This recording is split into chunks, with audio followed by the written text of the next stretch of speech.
కవిత కాంగ్రెస్ పార్టీలో చేరుతారనే ప్రచారంపై స్పందించిన మహేష్ కుమార్ గౌడ్.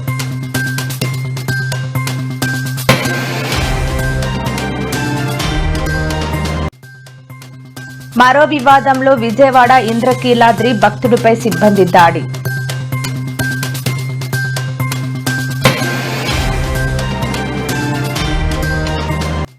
నారావారిపల్లెలో సంక్రాంతి సంబరాల్లో పాల్గొన్న మంత్రి లోకేష్.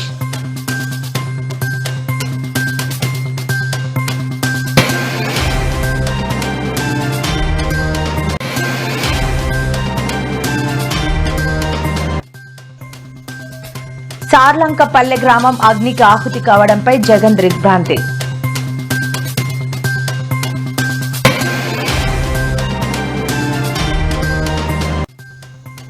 తెలుగు రాష్ట్రాల మధ్య వైసీపీ బీఆర్ఎస్ చిచ్చు పెడుతోంది అంటూ పట్టాభిరామ్ ఫైర్.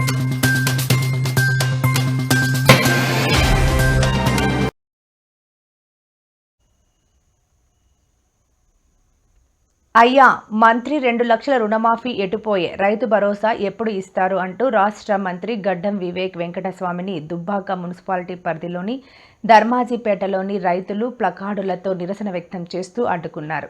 మంగళవారం దుబ్బాక మున్సిపాలిటీ పరిధిలోని పలు అభివృద్ధి కార్యక్రమాలకు రాష్ట్ర మంత్రి గడ్డం వివేక్ వెంకటస్వామిని ధర్మాజిపేట రైతులు నిలదీశారు.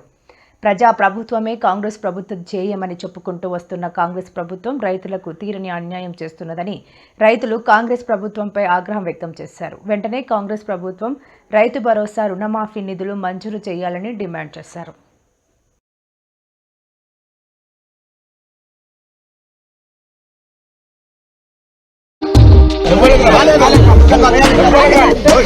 వచ్చినట్టుంటే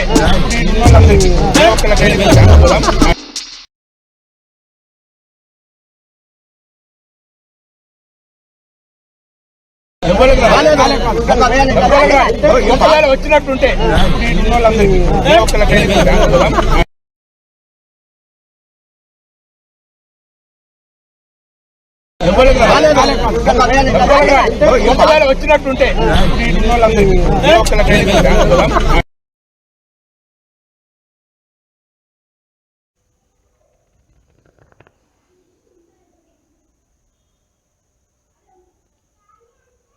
తెలంగాణ జాగృతి అధ్యక్షురాలు కల్వకుంట్ల కవిత కాంగ్రెస్ పార్టీలో చేరుతారనే ప్రచారంపై తెలంగాణ పీసీసీ అధ్యక్షుడు మహేష్ కుమార్ గౌడ్ స్పందించారు. ఆయన మీడియాతో చిట్ చాట్గా మాట్లాడుతూ ఆమె కాంగ్రెస్ పార్టీలో చేరుతారన్న ప్రచారంలో వాస్తవం లేదని స్పష్టం చేశారు. బీఆర్ఎస్ దోపిడీకి కవిత వ్యాఖ్యలు నిదర్శనమని ఆయన వ్యాఖ్యానించారు. కవిత వ్యాఖ్యలతో కాంగ్రెస్ పార్టీకి ఎలాంటి సంబంధం లేదని అన్నారు. బీఆర్ఎస్ హయాంలో అవినీతి జరిగిందని స్వయంగా కవితనే ఆరోపణలు చేస్తున్నారని తెలిపారు.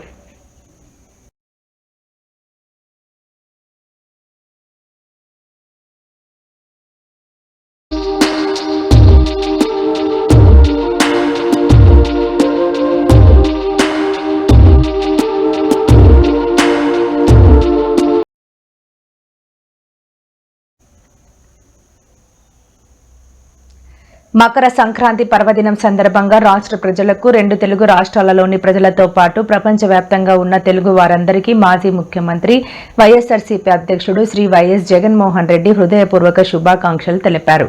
సంక్రాంతి పండుగ మన సంస్కృతి సాంప్రదాయాలు, ఆచార వ్యవహారాలు, సొంత గ్రామాలపై మనకున్న మమకారాన్ని ప్రతిబింబించే మహత్తర పర్వదినమని ఆయన తెలిపారు. పండుగలు అందరి జీవితాల్లో శాంతి, సుఖ సంతోషాలు, ఐశ్వర్యం తీసుకురావాలని ప్రార్థిస్తున్నట్లు తెలిపారు.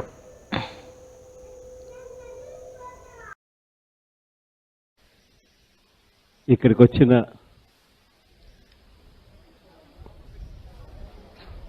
నా అక్క చెల్లెమ్మలు, నా అన్నదమ్ములందరికీ కూడా, రాష్ట్ర వ్యాప్తంగా ఉన్న కూడా నా అక్క చెల్లెమ్మలు, అన్న చెమ్మలు, అన్న తమ్ముళ్ళు, అవ్వాతాతలు అందరికీ కూడా ఈ సంక్రాంతి వేళ అందరికీ కూడా సంక్రాంతి శుభాకాంక్షలు. మంచి జరగాలని, దేవుడి ఆశీస్సులు ఎల్లప్పుడూ ఉండాలని మనసారా కోరుకుంటా ఉన్నాను. Thank you.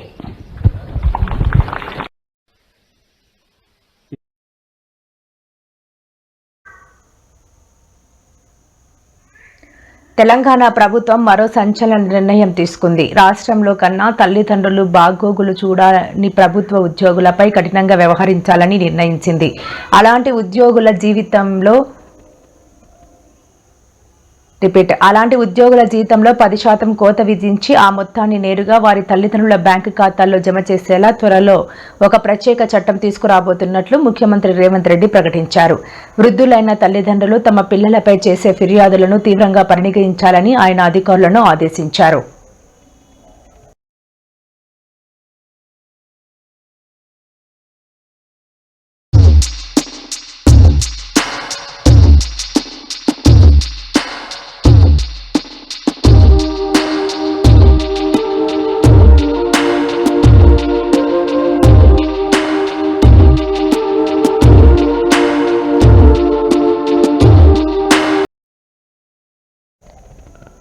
రాజస్థాన్లో ఒక దారుణ సంఘటన చోటు చేసుకుంది.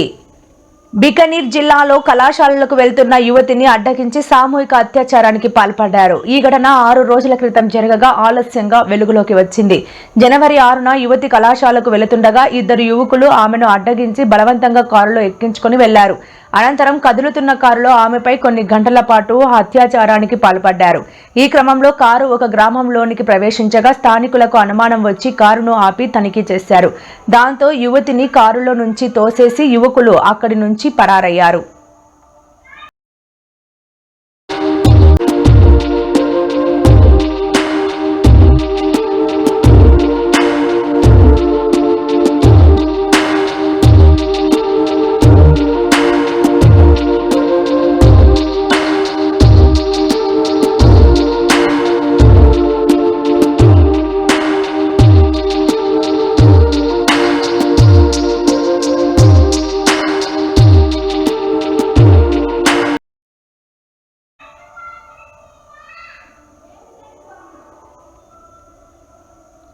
విజయవాడలోని ప్రసిద్ధి పుణ్యక్షేత్రం ఇంద్రకీలాద్రి దుర్గా గుడిలో మరోసారి వివాదం చోటు చేసుకుంది. కనకదుర్గా నగర్ పార్కింగ్ వద్ద భక్తుడిపై దుర్గాగుడి సెక్యూరిటీ పార్కింగ్ సిబ్బంది దాడి చేసినట్లు ఆరోపణలు వెల్లువెత్తుతున్నాయి. ఈ ఘటనకు సంబంధించిన వీడియో సోషల్ మీడియాలో వైరల్ గా మారి తీవ్ర చర్చకు దారితీసింది. కారు పార్కింగ్ విషయంలో భక్తుడికి సెక్యూరిటీ సిబ్బందికి మధ్య వాగ్వాదం చోటు చేసుకున్నట్లు సమాచారం.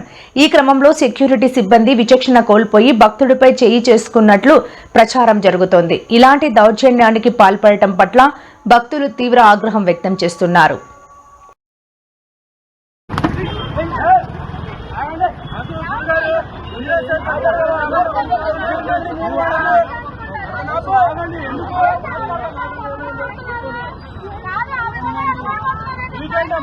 మాట్లాడుతున్నారు కదా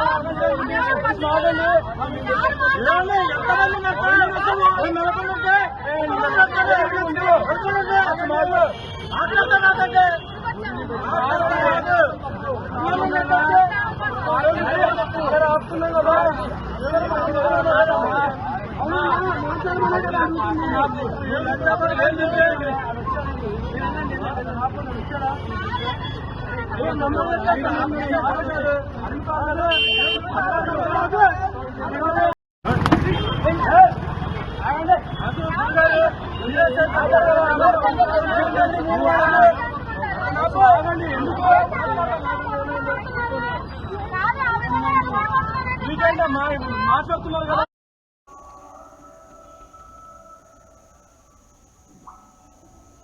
కాకినాడ జిల్లా రౌతులపూడి మండలం సార్లంకపల్లె అగ్ని ప్రమాదంపై వైసీపీ అధినేత జగన్ దిగ్భ్రాంతిని వ్యక్తం చేశారు.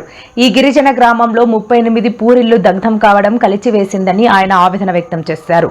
క్షణాల్లో ఊరంతా భస్మీపటలం కావడం విచారకరమని అన్నారు. బాధితులు ఇబ్బంది పడకుండా ప్రభుత్వం అండగా నిలవాలని, వారికి వసతి ఆహారం అందించాలని సూచించారు. తక్షణ సాయంగా ఒక్కో బాధిత కుటుంబానికి ₹1,00,000 చొప్పున ఆర్థిక సాయం అందించాలని, కొత్త ఇల్లు మంజూరు చేయాలని తెలిపారు. కొత్త ఇల్లు నిర్మించి ఇచ్చేంత వరకు వారికి అన్ని విధాలుగా అండగా నిలవాలని ప్రభుత్వాన్ని కోరారు. వస్తున్నారు అంతా ఇంటిమేషన్ ఇచ్చాము.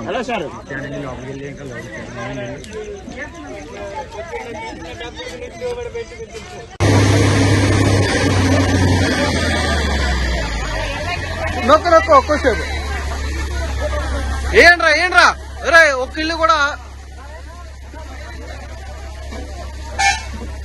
ఏం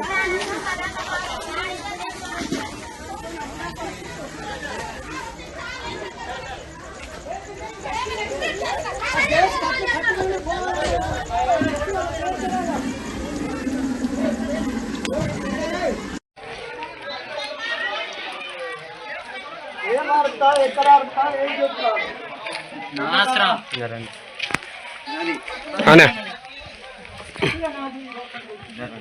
గలసిన కంచెలు ఏం లేవండి. ఏం లేవండి ఇంకా చూసుకోవడానికి అన్ని లోపలికి పోయి సార్ చూపించుతాము. అయిగా మొత్తం ఏం లేవండి. పడిపోద్దు లోపలికి దూరం కూడా ఇంకా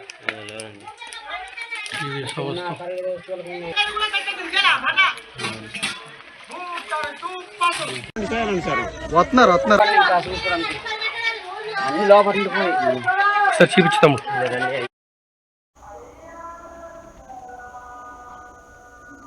తెలుగు రాష్ట్రాల మధ్య విభేదాలు సృష్టించి రాజకీయ లబ్ధి పొందడమే లక్ష్యంగా వైసీపీ బీఆర్ఎస్ పార్టీలు ఉమ్మడి కుట్రకు పాల్పడుతున్నాయని AP Swachhandhra corporation chairman Kommareddy Pattabhiram తీవ్రంగా ఆరోపించారు. ఈ కుట్రలో భాగంగానే వైసీపీ బీఆర్ఎస్ పార్టీల అధికారిక పత్రికలైన సాక్షి, నమస్తే తెలంగాణ సమన్వయంతో పనిచేస్తూ ప్రజలను రెచ్చగొట్టేలా తప్పుడు కథనాలు ప్రచురిస్తున్నాయని పట్టాభిరామ్ ఆరోపించారు. రాయలసీమ ఎత్తిపోతల పథకం విషయంలోనూ ఈ రెండు పార్టీలు నాటకాలు ఆడుతున్నాయని పట్టాభి ఆరోపించారు. రకంగా ప్రజల్ని రెచ్చగొట్టాలి అని చెప్పి రెండు పత్రికలు, రెండు పార్టీలు, రెండు కుటుంబాలు కలిసి ఇక్కడ చూడండి. అక్కడ నమస్తే తెలంగాణ హెడ్లైన్ ఏంటి?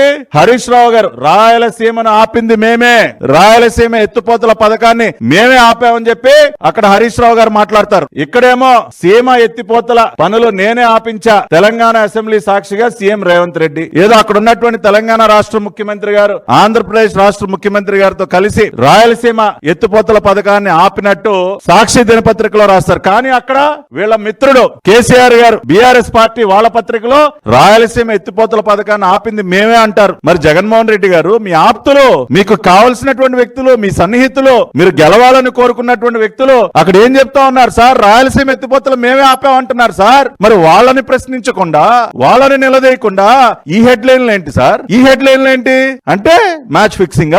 ఫోన్ చేసి అన్నా నువ్వు నీ డ్రామా నువ్వు ఆడన్నా, ఇక్కడ నా డ్రామా నేను ఆడతాను, అక్కడ నువ్వు రెచ్చగొట్టు, ఇక్కడ నేను రెచ్చగొడతా. మన ఇద్దరికి చెరొక మీడియా సంస్థ ఉంది కదా, చెరొక ఛానల్ ఉంది, చెరొక పత్రిక ఉంది. నీ గేమ్ నువ్వు ప్లే చేయి, నా గేమ్ నేను ప్లే చేస్తా, మొత్తాన్ని రెచ్చగొడదాం, రెండు రాష్ట్రాల ప్రజలు తన్నుకునేటట్టు చేద్దాం, ఒక యుద్ధ వాతావరణం సృష్టించుదాం, మన రాజకీయ పబ్బం మనం గడుపుదాం. ఇదే కదా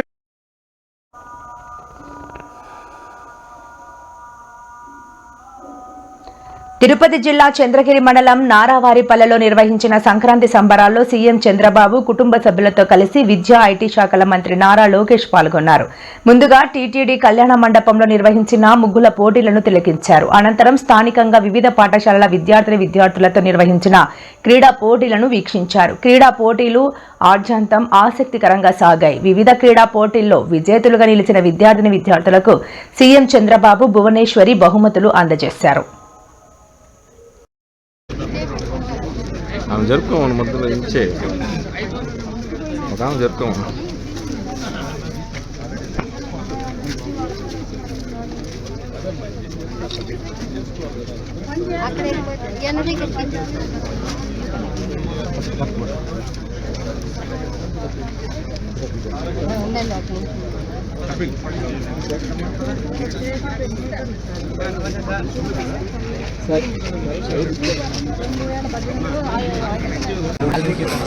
ఇచ్చారు బాగా ఇచ్చావు కదా, ఇచ్చేవారు బాగుందమ్మా. నమస్కారం.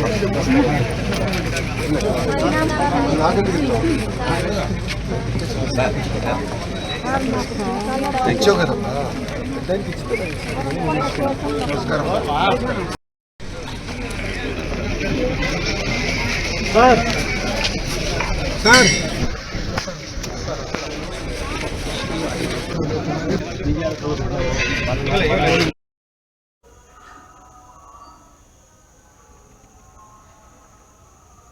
ఆంధ్రప్రదేశ్ మాజీ మంత్రి వైఎస్ వివేకానందరెడ్డి హత్య కేసులో మరో కీలక పరిణామం చోటు చేసుకుంది.